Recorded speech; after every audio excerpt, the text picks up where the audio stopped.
Every once in a while, I think about that one IGN review of God Hand where they gave the game a 3 out of 10. I know opinions are subjective, but they were wildly off the mark with this, to the point where it's become an infamous review within the gaming community. Now that I've started to post videos here on YouTube, I thought I would revisit God Hand and give my opinion on it as well.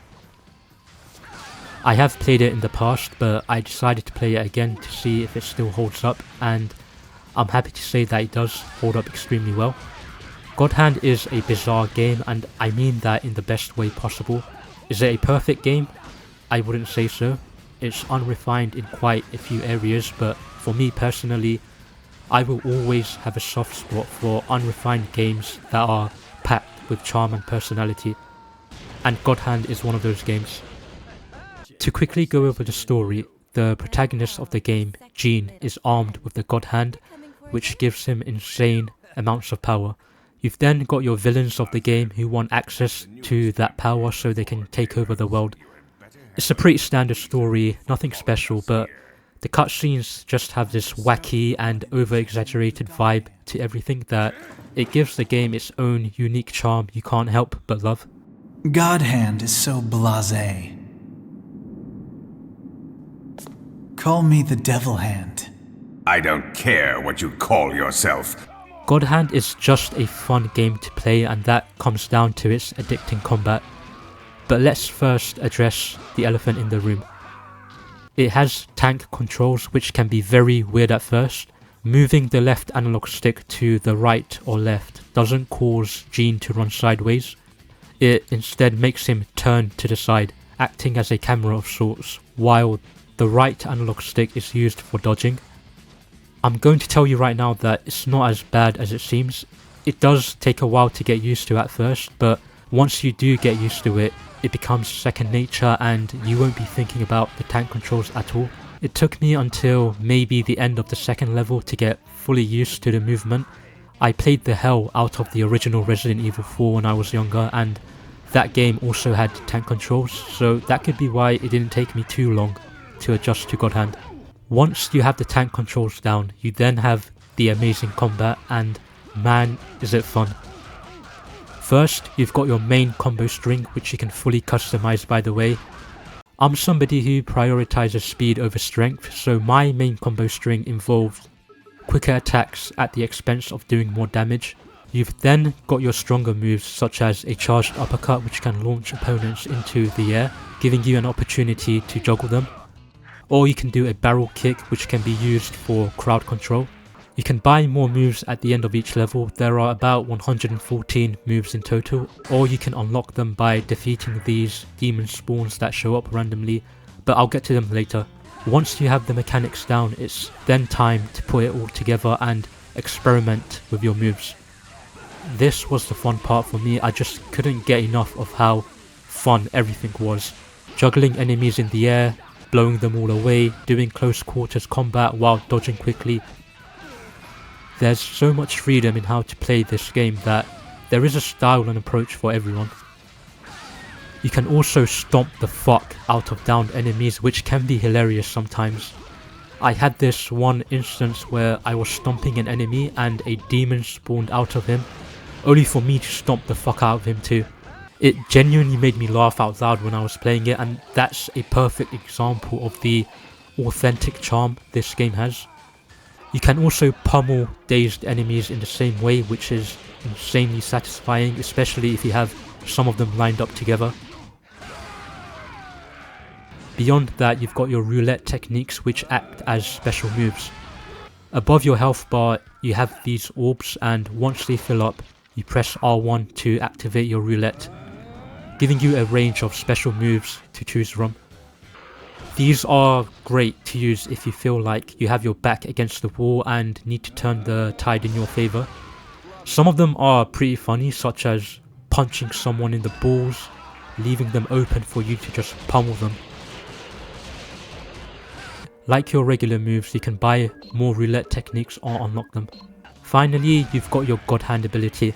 Below your health bar is another bar which fills up each time you land a hit. Once it's filled up, you can press R2 to unleash the God Hand, which doubles your speed and gives you more damage. It's extremely fun to use this and just unleash hell on everyone, especially demons and bosses.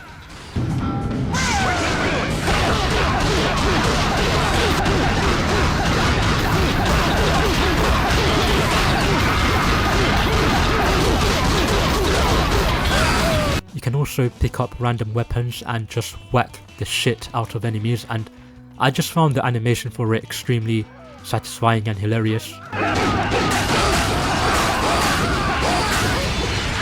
You also get ranked in real time while fighting.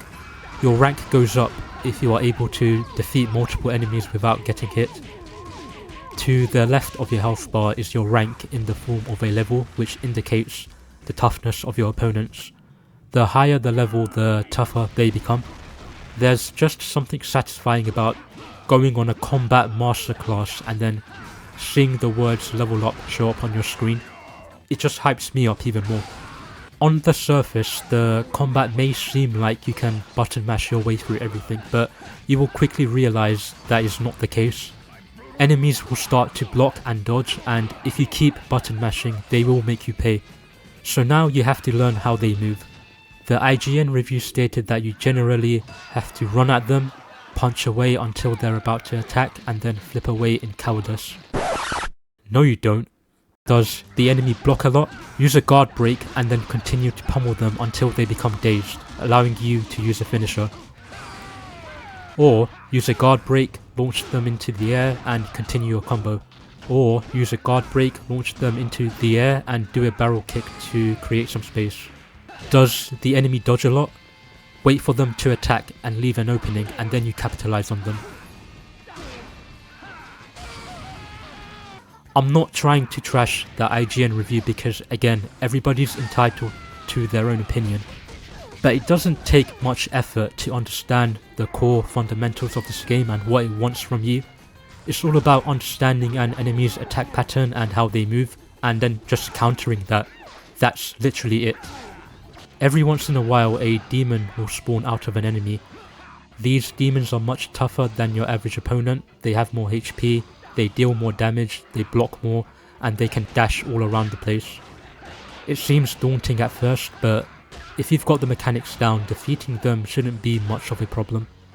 The IGN review stated that the demon enemies slow your progression down to a halt.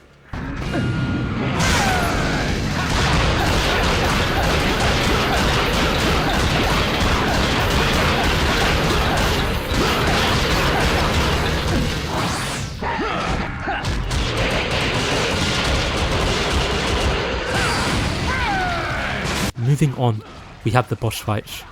Naturally, they are the most difficult enemies of the game. They don't get stunned as much as the regular enemies, they are much faster and they've got their own special moves too. I've said this already, but if you've got the mechanics of the game down, these bosses won't be as much of an issue as you think. Now, the game isn't without its faults.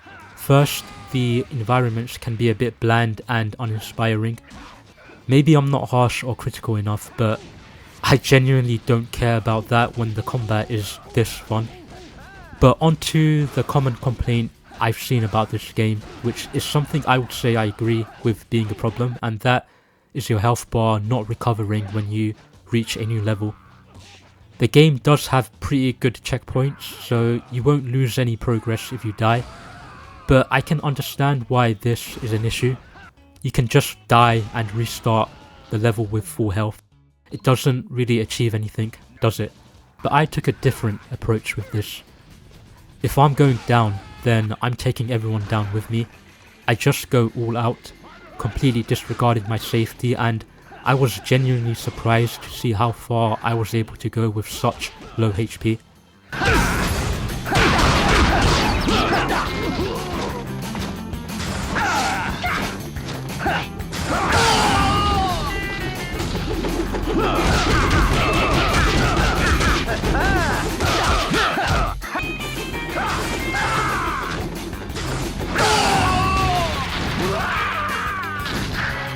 I love it. Shinji Mikami and Clover Studio were definitely smoking that good stuff when they made God Hand, and I'm glad they did because myself and many others got to enjoy this weird and bizarre game that's become a bit of a cult classic. It's a game that will stand the test of time due to how unique it is.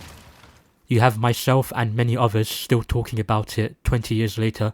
If you've played God Hand, then you already know how fun the game is.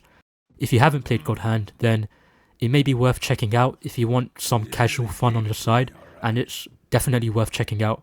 But yeah, thank you for watching. Feel free to subscribe if you want to listen to me yap about more games, and I will see you in the next game I decide to talk about, whatever that game is. Catch you later.